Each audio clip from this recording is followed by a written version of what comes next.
This week, the car file opens on one of the most desirable junior executive cars in the world, the BMW 3 Series. Recently revised, it now offers even more sophistication and driver enjoyment while still retaining the look of a future classic. This week, Car File salutes the 3 Series.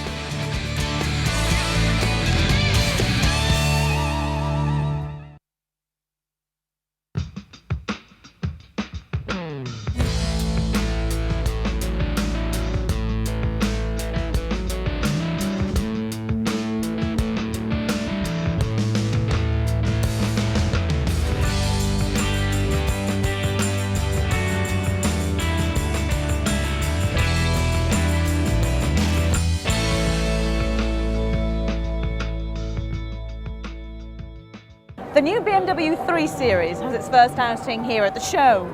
And from the outside, it may not look remarkably different to its predecessor. But remember, the old 3 Series sold 400,000 cars last year alone. And what this car has to do is build on that success. Chris, when you first look at the new 3 Series, it doesn't look radically different to its predecessor, does it? Why was that? Well, we're trying to show a long heritage here.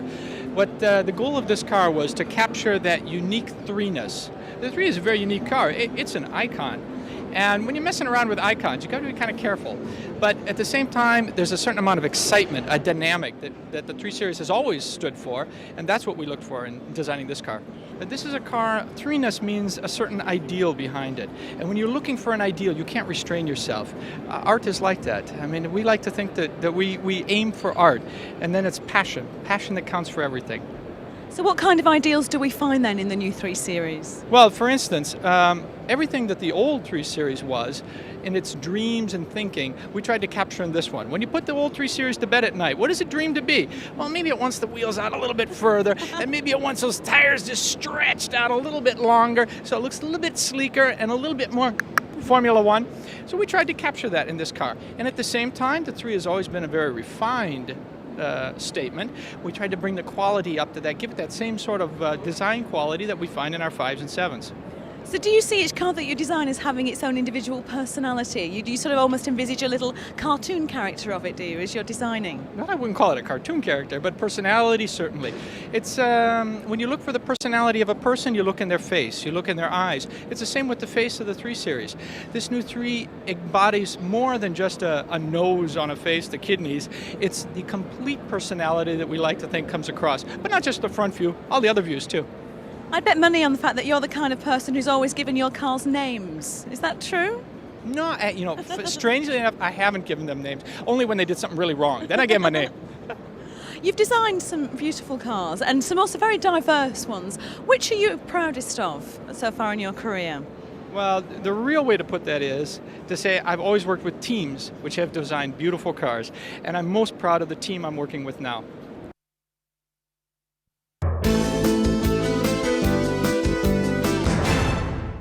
Just imagine for a moment that Ian Fleming is sitting down to write the latest James Bond novel, and he thinks that for a bit of a laugh, he'll have James running away from the action. And instead of ordering martinis, shaken not stirred, he'll order one of those. It just wouldn't work, would it? It would be completely out of character, and people wouldn't buy the book. And that's the same reason why the BMW 3 Series has evolved gracefully rather than dramatically. Cheers. Many might have thought that this, the previous 3 Series that has been so popular over the past 7 years, would, under the design leadership of the extrovert, charismatic American Chris Bangle, be transformed into the automotive equivalent of the Starship Enterprise. But no, for this is the all-new design. Still distinctively a BMW, still definitely a 3 Series. Yes, it can safely be said that the new BMW 3 Series has certainly started a new chapter of its history, but without completely losing the plot.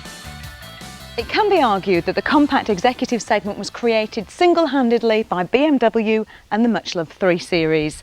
Of course there are rivals, the Audi A4, the Alfa 156, the Mercedes C-Class, but the Beamer really was the pioneer, and its understated sporty sophistication has won it many admirers.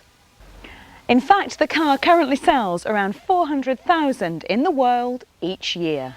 But time does move on, and so do drivers' expectations.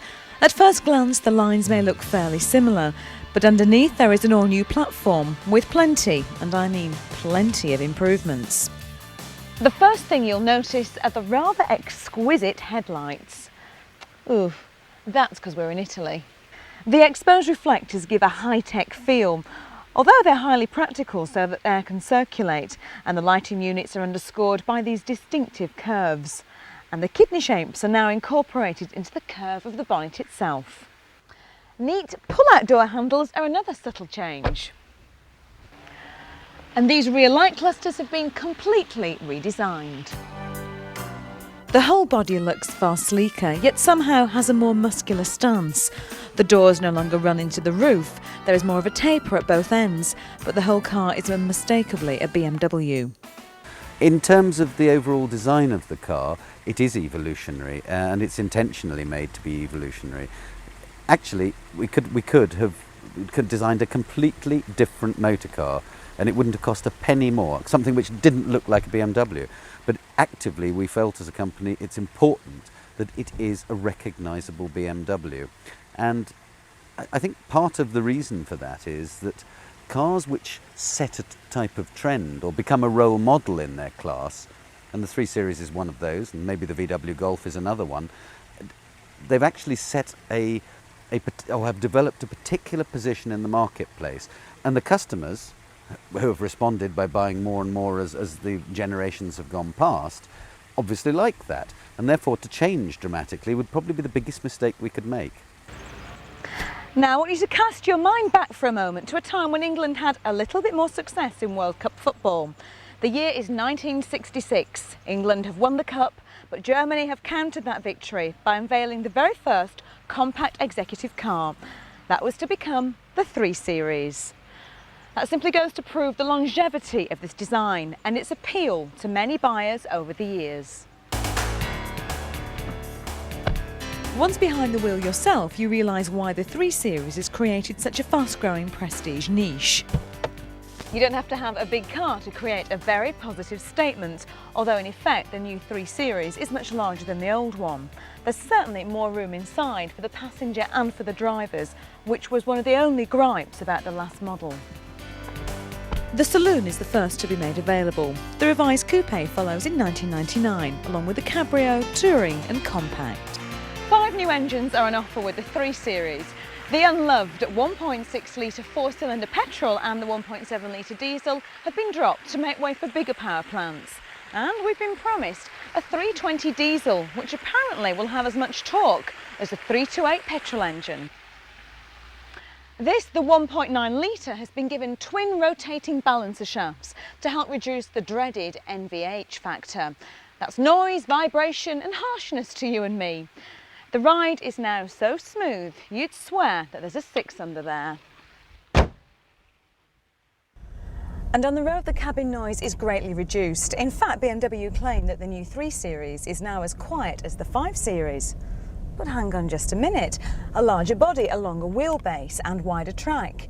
Larger engines, refinement to match a 5 Series. Isn't the new 3 Series simply a 5 Series in disguise? I don't think the 3 Series is losing its identity. It's clearly a BMW and it's clearly an evolution of the current car. Bears some visual resemblance to the 5 Series and indeed the 7, but that's in the BMW way. There's an easy identifiable BMW style. The car is 1.5 inches longer than its predecessor, but it's still 12 inches shorter than the 5 Series, so it's a very, very different car. One of the problems that BMW face is that the 3 Series has become popular, too popular for those who cherish the exclusivity of ownership. So now you're offered even more customisation so you can make your new 3 Series as individual as you are.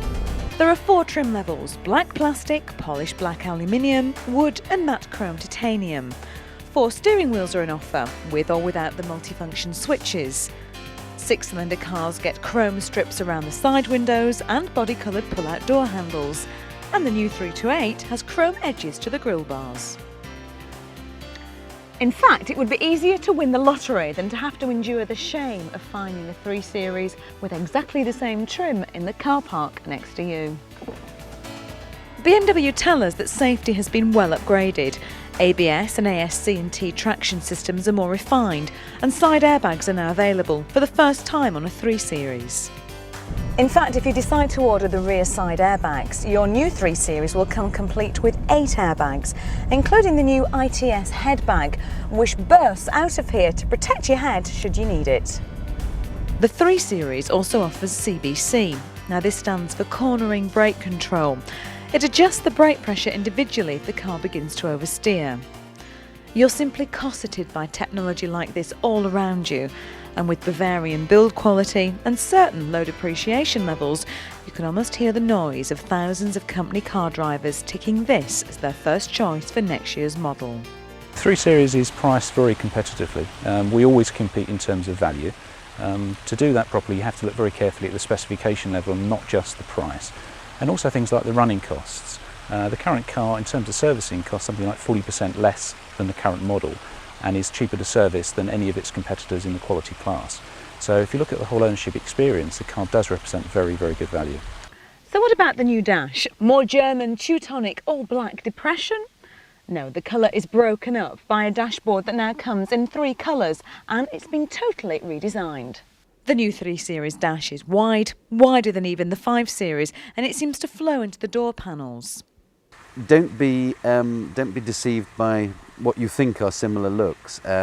Nothing has been carried over except the sump plug. I mean, literally, it is an all-new motor car. Even the engines have been changed.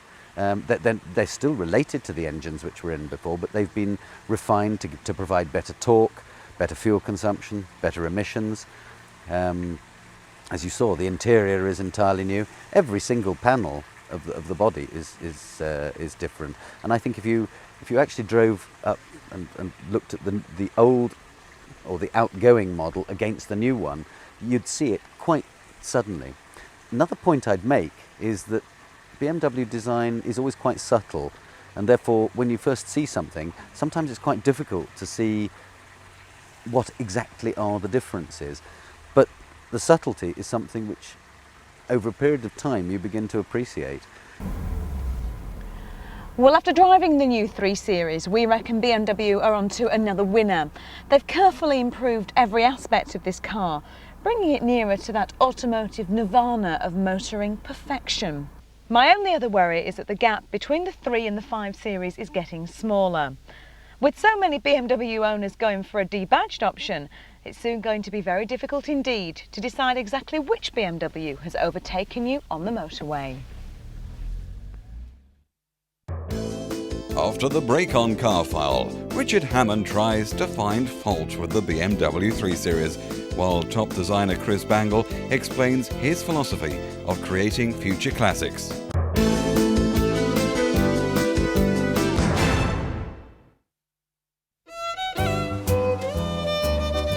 Perfection. It might be the morning sun caught in the dew on a spider's web, fresh fallen snow, or a baby rabbit playing by a stream. Perfection. It means different things to different people, but the basic ingredients of your basic perfection, if you like, could be seen to be completeness. Everything there, nothing wrong, no flaws whatsoever. There's a problem with that, is it's boring. There's no story. For instance, Watership Down would never have made it as a story if it had been about a load of bunnies leading happy-go-lucky, perfect bunny lives. No, some of them had to get splattered before we really had any interest in it. And the same goes for other images of perfection.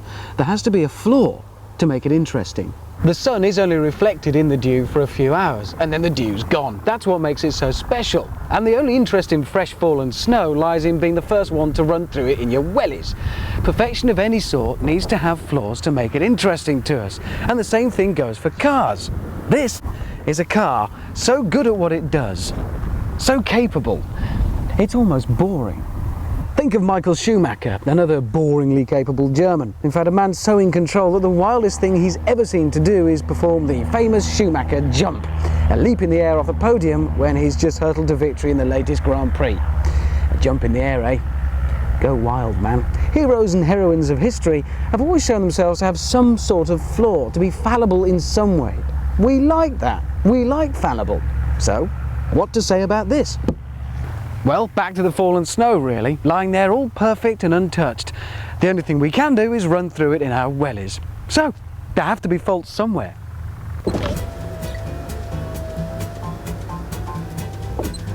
4.6 seconds. That's very fast.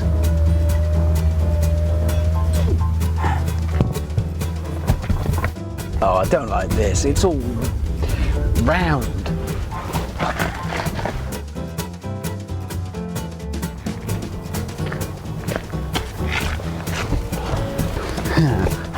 It'll be here somewhere. No. And the backs of... No. Oh, and this seat, it's really comfy actually. Electric sunroof. Oh, one touch button there.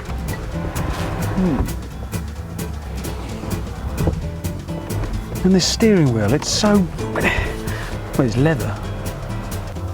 Yeah, I bet there's no legroom in the back. There's loads of legroom in the back. Ah, got it. BMW say that every nut and bolt for this new 3 Series is new, apart that is from the sump plug. Well, that's just shoddy, shabby and sloppy, using outdated technology. I mean, it was the same sump plug as the last model. It's not right, is it? In fact, it's near impossible to find anything overtly and outstandingly negative or wrong with this car at all.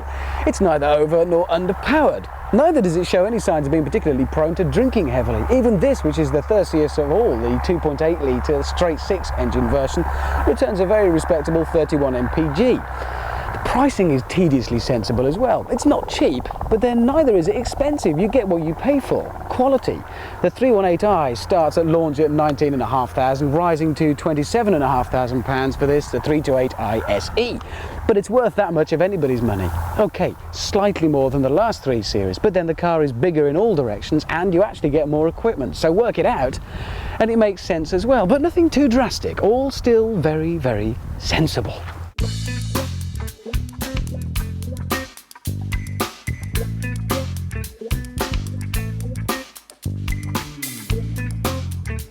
It's no surprise that it's a great drive. The body shell has been stiffened for this new version, which does improve the handling, but to be honest, it was fantastic anyway on the old 3 Series. There's so much technology on board surrounding you in here that really press the wrong button at the wrong moment and you could accidentally launch a satellite. And you could also think that perhaps BMW believe that the first thing you and I are going to do when we slide behind the wheel of this thing is throw it through the nearest hedge. So much of the technology on board here is devoted to keeping everything pointing in the right direction. So we've got ABS and ASC plus T, which is automatic stability control and traction, a system for reducing wheel spin, together with CBC, cornering brake control, another enhancement to the braking system. This uses computer simulations to determine transverse acceleration from signals sent out by the 4 ABS sensors, and then boost brake pressure accordingly to correct oversteer. Basically that means if you hit the brakes mid-corner, the system should help keep everything pointing the way you intended.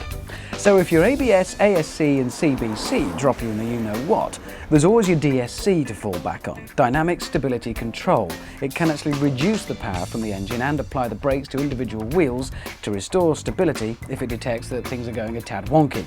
Oh, and then there's TPC, Tyre Pressure Control. So if the car suffers a loss of tyre pressure, there's a little light to let us know. So ABS, ASC plus T, CBC, DSC and TPC. And the side airbags are ITS, the immobiliser is the EWS, there's an AIC control rain sensor on the wipers, and noise from the 1.9 engine is reduced by 10 dB. Oh, and the bulbs have all been replaced by LED.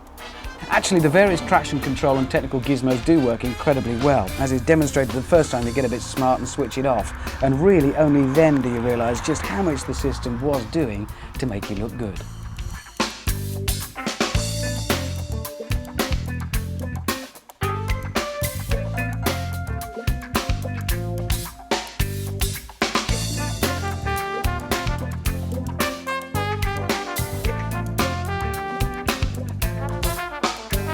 This car raises a question. Just how good do we want our cars to be? And in my opinion, I reckon about this good, really. It is so competent, so good at what it does, that when you get out of it, you don't really want to run into the pub and talk to your mates about some outstanding feature. It simply does its job, gets on with it quietly, and does it extremely well. So well, in fact, that you really could forget all about it and leave it to it, really. Oh, hang on a second, I knew there was something.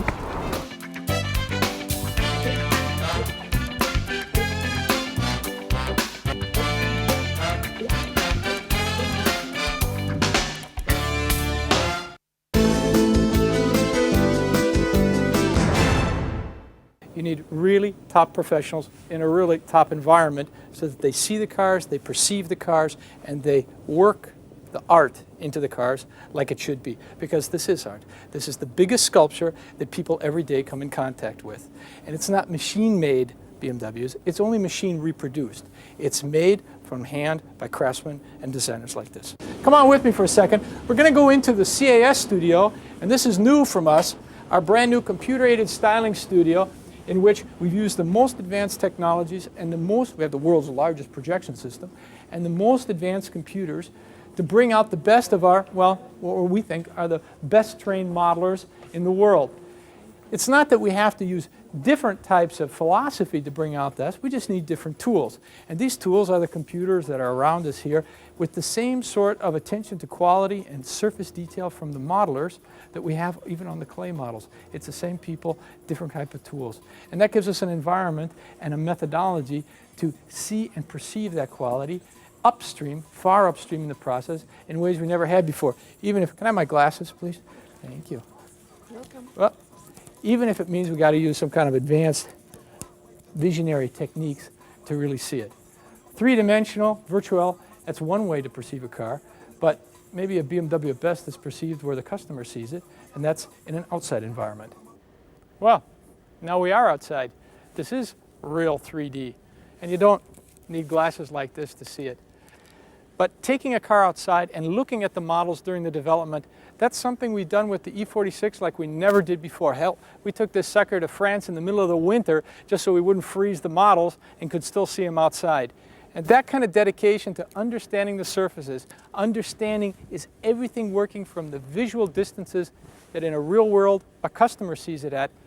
When we talk about design quality from BMW, that's what we mean, that kind of dedication.